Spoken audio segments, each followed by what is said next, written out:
Hello दोस्तों, मैं सचिन अरोड़ा एक बार फिर से आप सभी का स्वागत करता हूं अरोड़ा एजुकेटर के इस ऑफिशियल प्लेटफॉर्म पे। So I hope you all are doing great. आप सब बहुत बढ़िया होंगे। UP triple S C AGTA exam हो चुका है। 13 जुलाई यानी आज एजीटीए का पेपर था। कंप्यूटर के 15 question UP triple S C में आते हैं और एजीटीए में भी वैसे ही 15 क्वेश्चन आए। क्या थे इन क्वेश्चन के सही जवाब? कितने सही किए आपने? पेपर आपको इजी लगा, मॉडरेट लगा या टफ लगा? मुझे कमेंट करके जरूर बताइएगा। तो आइए दोस्तों एक बार एनालाइज करते हैं कि इन पेपर का लेवल क्या था और किस तरीके के क्वेश्चन पूछे गए और इनका सही आंसर क्या होना चाहिए। Have a look guys. साथ ही साथ वो कैंडिडेट्स जो कि यूपी ट्रिपल एस सी के किसी भी एग्जाम के अपकमिंग एग्जाम्स की तैयारी कर रहे हैं, वो जुड़ सकते हैं यूपी ट्रिपल एस सी के कंप्यूटर के बेसिक टू एडवांस कोर्स के साथ, जहां पर आपको topic wise complete videos, PDF, mock test मिलेंगी। सफिशिएंट है आपके एग्जाम को लेकर। ज्वाइन करने के लिए अरोड़ा एजुकेटर एप्लीकेशन को इंस्टॉल कर सकते हैं और इस कोर्स से आप कनेक्ट कर सकते हैं। लिंक आपको डिस्क्रिप्शन बॉक्स और कमेंट बॉक्स में भी मिल जाएगा। Let's get started guys. पहला क्वेश्चन जो कि क्वेश्चन नंबर 66 था आपका, क्या था कंप्यूटर का ये क्वेश्चन? आइए देखते हैं। रेड टेक्नोलॉजी पर बेस्ड। रेड का मतलब होता है redundant array of independent disk. RAID technology का इस्तेमाल हम लोग क्यों करते हैं? जब डेटाबेस हम लोग पढ़ते हैं तो रेड डेटाबेस के टॉपिक में हम लोग पढ़ते हैं। और रेड का मतलब है कि सर्वर पर जब हम किसी भी डेटा को स्टोर करते हैं तो क्या एक हार्ड डिस्क में करते हैं या मल्टीपल ऑफ हार्ड डिस्क में करते हैं? तो आंसर है कई सारी हार्ड डिस्क का यूज करते हैं सर्वर के डेटा को स्टोर करने के लिए।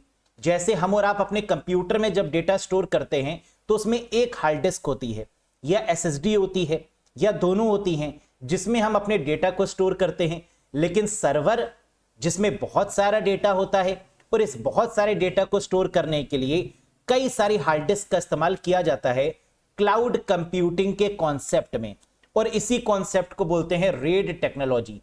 Red 0, red 1, red 2, red 3, red 4, red 5, ऐसे कई क्लासिफिकेशंस होते हैं रेड में। क्वेश्चन क्या पूछा था? Which of the above statement are correct? इनमें से कौन सा कथन सही है? तो यहां पर तीनों के तीनों स्टेटमेंट वैलिड हैं। Red provide greater data reliability through redundancy bye storing data across multiple hard drive. Red कई हार्ड ड्राइव में डेटा संग्रहित करके अतिरेक के माध्यम से अधिक डेटा विश्वसनीयता प्रदान करता है। बिल्कुल सही है। Red helps eliminate a single point of failure. Red की मदद से फेलियर भी कम किया जाता है और रिड्यूस किया जाता है डेटा लॉस का रिस्क, कि डेटा लॉस ना हो। अगर कई सारी हार्ड डिस्क में डेटा को रखेंगे तो नॉर्मल सी बात है कि डेटा लॉस नहीं होगा। अगर हम अपने सिस्टम पर भी डेटा रखेंगे, पेन ड्राइव में भी डेटा रखेंगे, सीडी या डीवीडी में भी रखेंगे, एसएसडी में भी रखेंगे, तो डेटा रिकवर हो जाएगा, लॉस नहीं होगा। RAID system can increase read write throughput and overall storage capacity by distributing data across multiple drives. यही बात कह रहा है कि कई सारी हार्ड ड्राइव में डेटा को रखना ही रेड टेक्नोलॉजी का कॉन्सेप्ट है, जो कि बिल्कुल सही है। तो करेक्ट आंसर हो जाएगा ऑप्शन सी। 1, 2 एंड 3 ये तीनों स्टेटमेंट वैलिड है। नेक्स्ट क्वेश्चन नंबर 67, यानी दूसरा क्वेश्चन कंप्यूटर का क्या था? एमएस एक्सेल से पूछा गया था कि एमएस एक्सेल के बारे में गलत कथन की पहचान कीजिए। इनमें से कौन सा कथन गलत है? लेकिन उपर्युक्त में से कोई भी नहीं इसका आंसर है, यानी ई इसका आंसर वैलिड है। मींस जितने भी स्टेटमेंट हैं वो सभी के सभी सही हैं। None of the above is the correct answer. Option number E is the correct answer. All the above statement are true so none is false. कैसे? आइए देखते हैं। पहला स्टेटमेंट कह रहा है you can protect individual cells using cell locking. हम cell lock करके क्या सेल को प्रोटेक्ट कर सकते हैं? जी हां। Chart in Excel help visualize numeric data. Excel में चार्ट संख्यात्मक डेटा को विजुअलाइज करने में मदद करता है। बिल्कुल सही। एक वर्कशीट में अधिकतम 16,384 कॉलम्स हो सकते हैं। यह बात भी बिल्कुल सही है। और एक्सेल उपयोगकर्ता को ड्रॉप डाउन सूचियों बनाने के लिए उपयोग किया जाता है। यह बात भी बिल्कुल सही है कि Excel allows users to create drop down list. Excel के थ्रू हम लोग ड्रॉप डाउन लिस्ट भी बनाते हैं। 16,384 कॉलम्स भी होते हैं। चार्ट की मदद से हम लोग यहां पर विजुलाइज करते हैं न्यूमेरिक डेटा को और प्रोटेक्ट करते हैं एक्सेल शीट को by using the cell locking, है ना। तो ये सारे स्टेटमेंट क्या है, वैलिड है।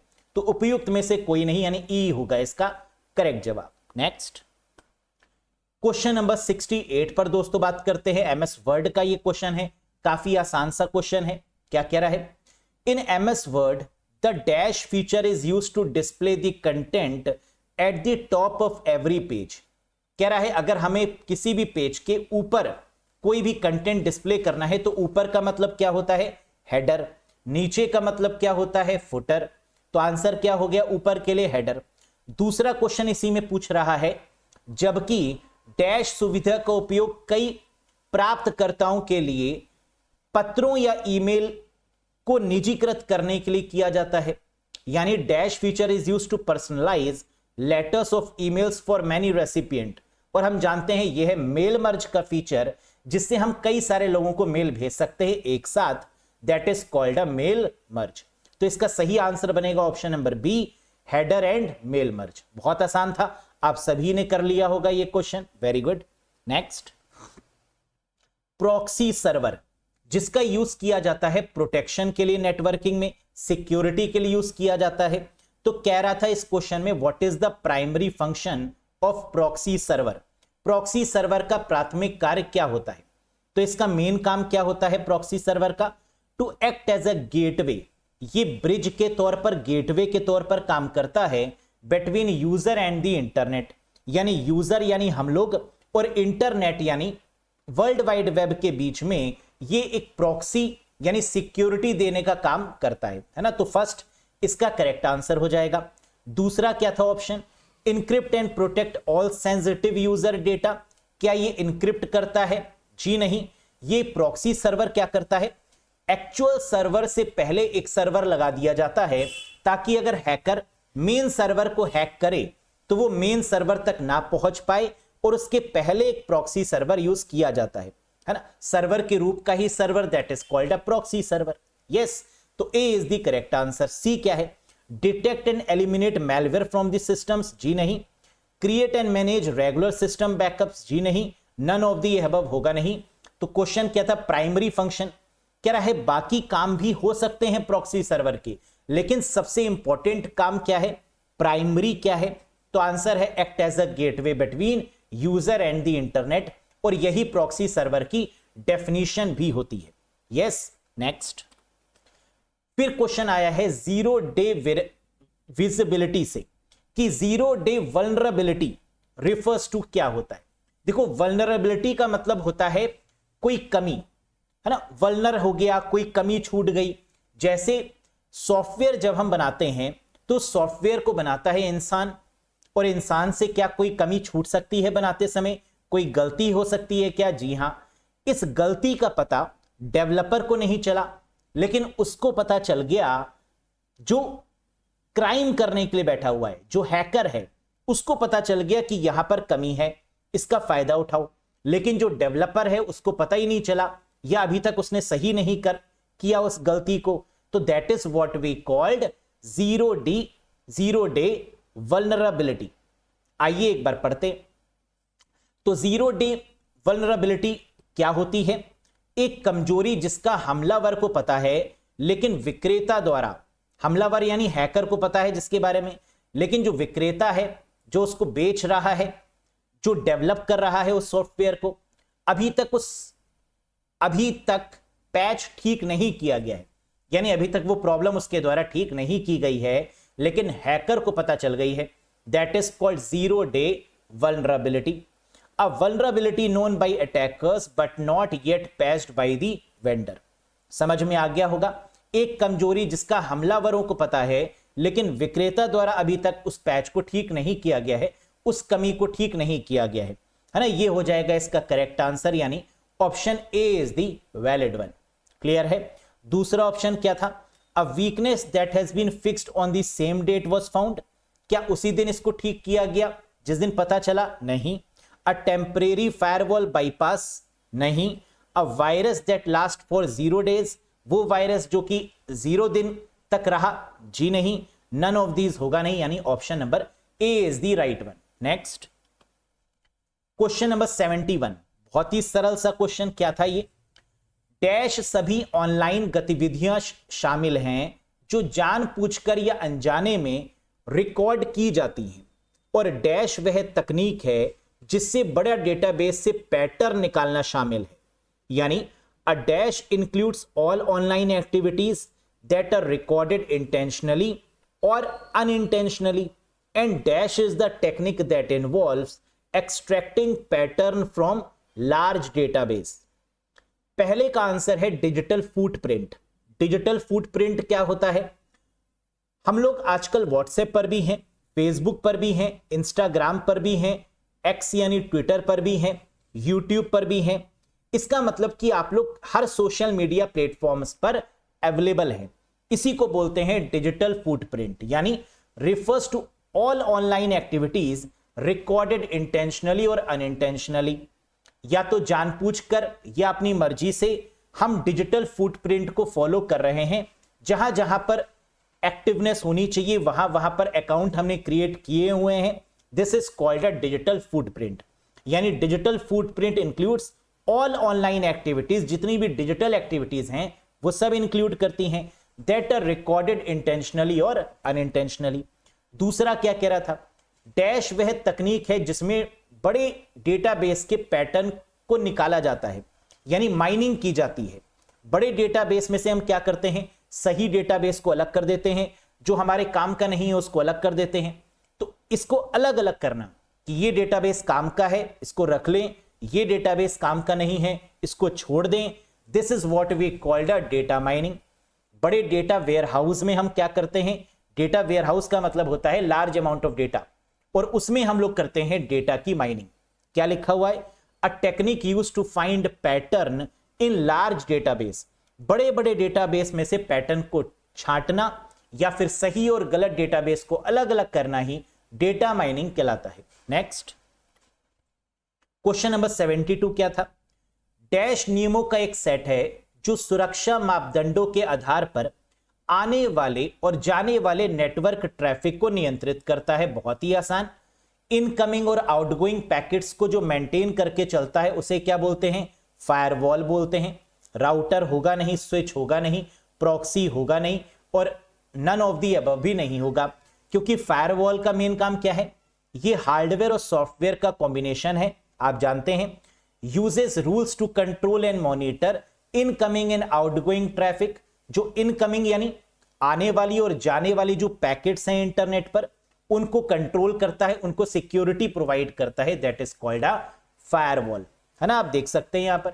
नेक्स्ट क्वेश्चन नंबर 73 दोस्तों कह रहा था, लिथियम आयन बैटरी के संबंध में निम्नलिखित कथनों पर विचार कीजिए।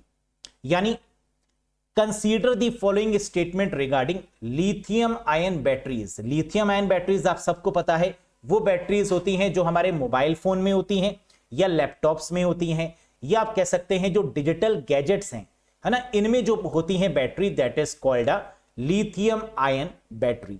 अब इनके बारे में आपको बताना है कि उपर्युक्त कथनों में से कौन सा सही है, और इसका करेक्ट आंसर है केवल सेकंड और थर्ड स्टेटमेंट ही वैलिड है। क्यों? आइए देखते हैं।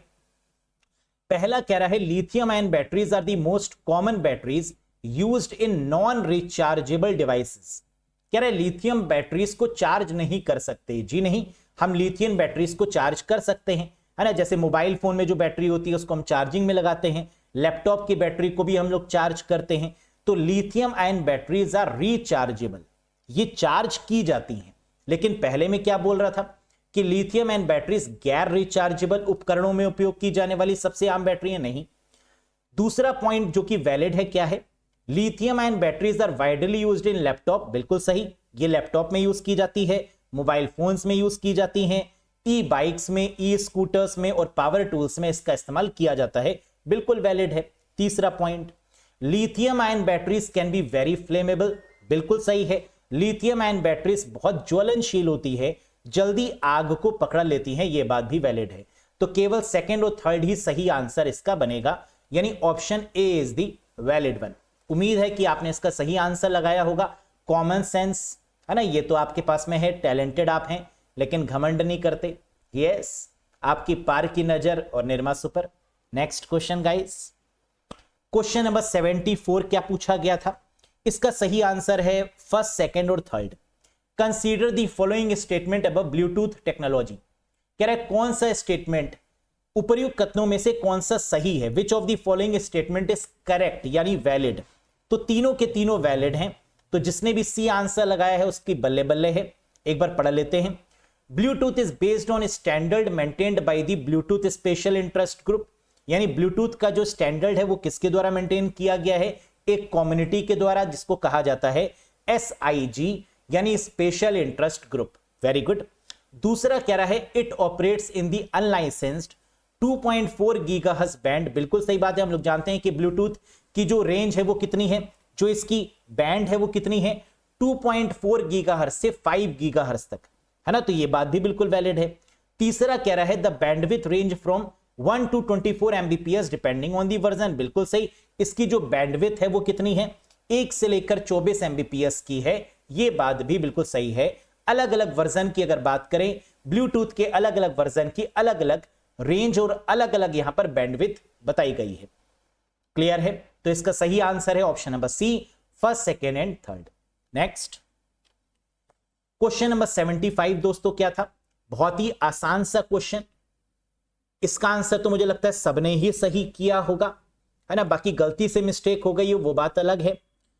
विच of the following is an example of strong email password? इनमें से कौन सा पासवर्ड सबसे मजबूत है, सबसे स्ट्रॉन्ग है? पहला कह रहा है क्वर्टी। ये तो बहुत आसान है क्योंकि आपके कीबोर्ड की जो स्टार्टिंग के कैरेक्टर्स हैं वो यही होते हैं, QWERTY, तो इसको क्रैक कर पाना काफी आसान है। बी कह रहा है पासवर्ड 1 2 3, है ना? ये भी बहुत आसान है, बहुत लाइट वेट है, आसान है क्रैक करना। लेकिन सी वाला मजबूत है क्योंकि यह नंबर्स भी हैं, अल्फाबेट भी हैं, स्पेशल सिंबल्स भी हैं, है ना? सब कुछ यूज किया गया है, इसलिए क्या है? That is the strong password. User की डेट ऑफ बर्थ, अगर हम बर्थ डेट अपनी एंटर करते हैं तो क्या वो भी क्रैक किया जा सकता है? जी हां। तो डेट ऑफ बर्थ भी आपका स्ट्रॉन्ग में नहीं आएगा बल्कि वीक पासवर्ड में काउंट किया जाता है। यस, तो option number C is the right one. Next question number 76 क्या कह रहा था ये क्वेश्चन? अभी कथन गिवन है और कारण गिवन है। पहला क्या कह रहा था कि विंडोज टास्क बार उपयोगकर्ता को खुले अनुप्रयोगों के बीच शीघ्रता से स्विच करने की अनुमति देता है। बिल्कुल सही बात है। विंडोज टास्क बार में क्या हम इजिली स्विच कर सकते हैं ओपन एप्लीकेशंस के बीच में? यस। ऑल्ट टैब जब हम प्रेस करते हैं तो जितने भी ओपन एप्लीकेशंस होती हैं उनके बीच में हम लोग स्विच कर लेते हैं। Yes, Word, Excel, PowerPoint कुछ भी खुला है तो उनके बीच में ऑल्ट टैब की मदद से हम लोग स्विच कर लेंगे। दूसरा क्या कह रहा था कारण? टास्क बार पर प्रत्येक आइकन केवल एक न्यूनतमीकृत यानी मिनिमाइज्ड अनुप्रयोग का निरूपण करता है। Each icon on the task bar represent a minimized application only. जी नहीं, हम लोग जानते हैं task bar icon represent both minimized and active application. कह रहे टास्क बार में हमें सिर्फ मिनिमाइज्ड एप्लीकेशन ही नहीं बल्कि जो खुली हुई एप्लीकेशंस हैं, जो ओपन एप्लीकेशंस हैं, जो एक्टिव एप्लीकेशंस हैं वो भी दिखती हैं। तो दूसरा जो कारण है वो क्या है? गलत है। इस रीजन की वजह से सही आंसर क्या होगा? सी वाला। अभी कथन ए सही है परंतु कारण जो है इसका है वो गलत है क्योंकि सही कारण क्या होना चाहिए था? Task bar icon represent both minimized and active यानी open applications, not just the minimized one. केवल मिनिमाइज वाले ही नहीं बल्कि खुले हुए एप्लीकेशंस को भी टास्क बार दिखाता है। ये बात तो आप जानते ही हैं।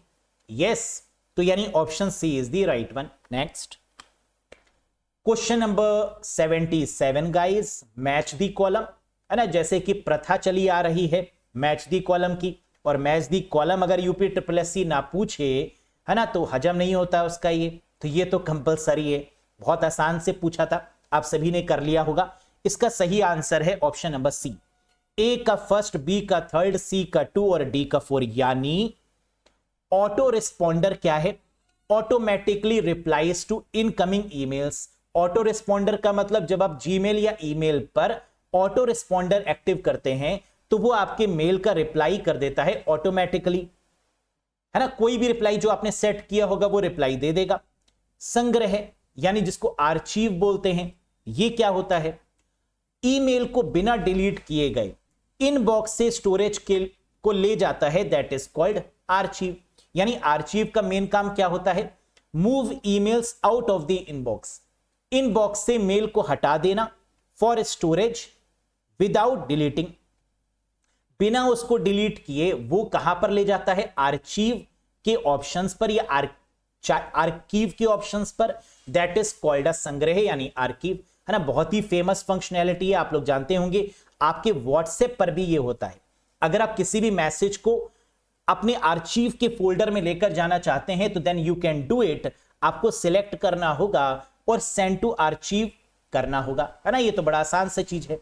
नेक्स्ट, पढ़े हुए के रूप में चिन्हित यानी मार्क एज रीड क्या होगा? ईमेल को पहले से देखे गए के रूप में सेट करता है।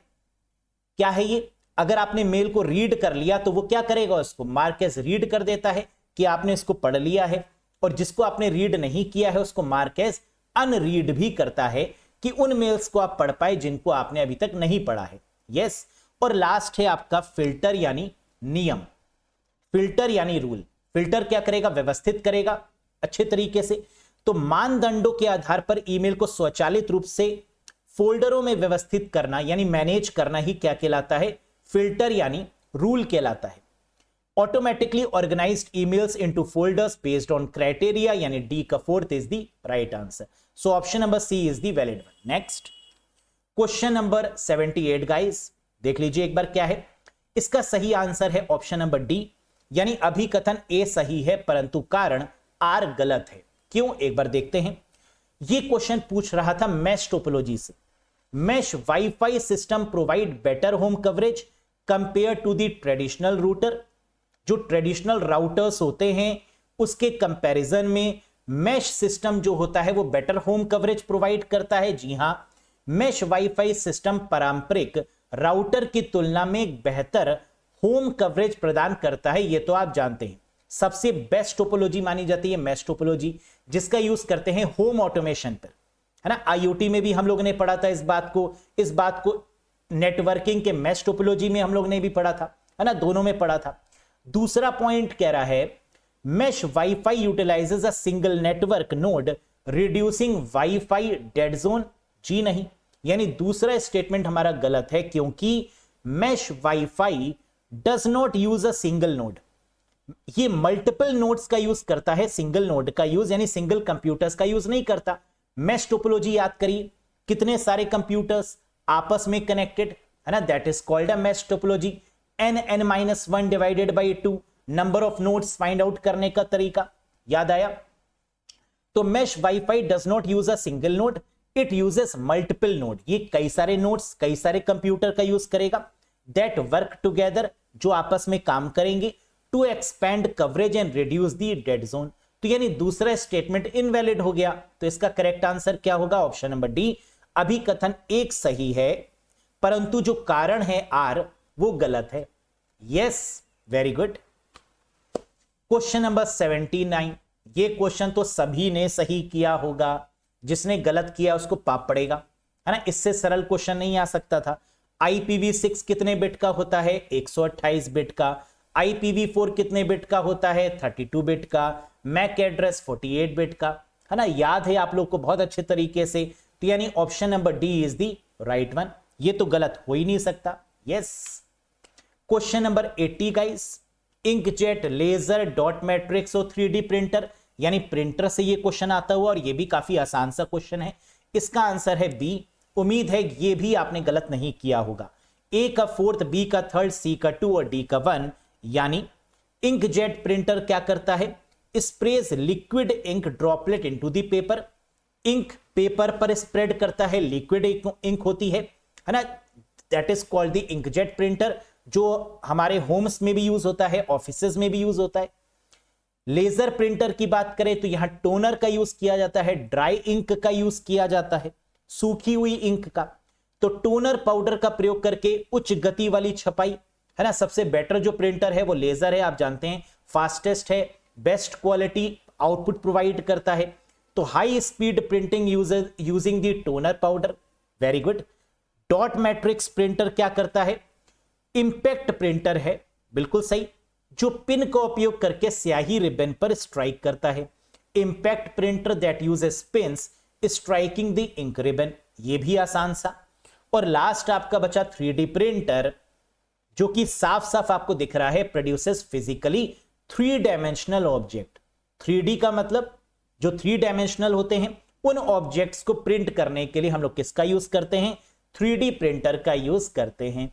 यह भी आसान सा क्वेश्चन था। यस, तो कितने क्वेश्चन आपने सही किए? उम्मीद है कि यहां पर आपने 15 में से लगभग 12 क्वेश्चन तो सही किए ही होंगे, है ना। किसने कितने किए मुझे बताइएगा। एक दो क्वेश्चन में एरर हो पाना, दैट इज अ पॉसिबिलिटी, क्योंकि एग्जाम में आप जानते हैं प्रेशर होता है ना, थोड़ा सा स्ट्रेस होता है आपके ऊपर, तो एक दो क्वेश्चन तो गलत हो सकते हैं, 3 भी हो सकते हैं मैक्सिमम, लेकिन 10+ क्वेश्चन आपके सही होने चाहिए, है ना। ऐसा मैं उम्मीद करता हूं और आपने किए भी होंगे। तो कैसा लगा आपको ये सेशन? कितने आपने स्कोर किए कंप्यूटर में? मुझे कमेंट करके जरूर बताइएगा गाइस। सेशन पसंद आया हो, एनालिसिस पसंद आई हो तो एक बार लाइक कर दीजिएगा। चैनल पर नए हो तो सब्सक्राइब कर दीजिएगा। अपकमिंग एग्जाम्स को लेकर अगर कंप्यूटर पढ़ना चाहते हैं तो आप जुड़ सकते हैं इस पार्टिकुलर कोर्स से भी। UPSSC का best course, complete computer guidance को लेकर अरोड़ा एजुकेटर एप्लीकेशन को इंस्टॉल कर सकते हैं और जुड़ सकते हैं। कोई डाउट है, कोई कंफ्यूजन है तो दिए गए नंबर पे व्हाट्सएप भी कर सकते हैं। बहुत जल्द मिलेंगे कुछ और सेशंस के साथ, कुछ अपकमिंग एग्जाम्स की गाइडेंस को लेकर। That's all for today guys, thank you very much, bye bye and take care.